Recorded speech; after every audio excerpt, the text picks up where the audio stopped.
అది 2008 ఆస్ట్రేలియాలో CB series victory.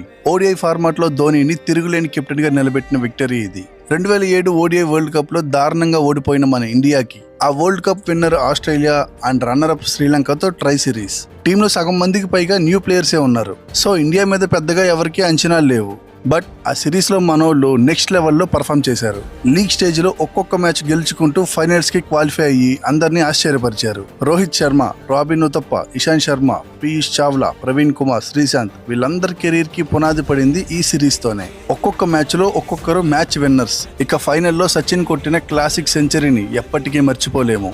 Best of 3 finals లో ఆస్ట్రేలియా మీద వరుసగా 2 మ్యాచ్లు గెలిచి మనోళ్ళు హిస్టరీ క్రియేట్ చేశారు. ఫైనల్ గా the man behind the success MS Dhoni 60+ average తో 350 రన్స్ కొట్టడంతో పాటు టీమ్ ని సక్సెస్ఫుల్ గా ముందుండి నడిపించాడు. ధోని ఫ్యాన్స్ తప్పకుండా లైక్ చేసి గ్రేట్ కెప్టెన్ అని కామెంట్ చేయండి. మన ఛానల్ ని ఫాలో అవటం మర్చిపోకండి.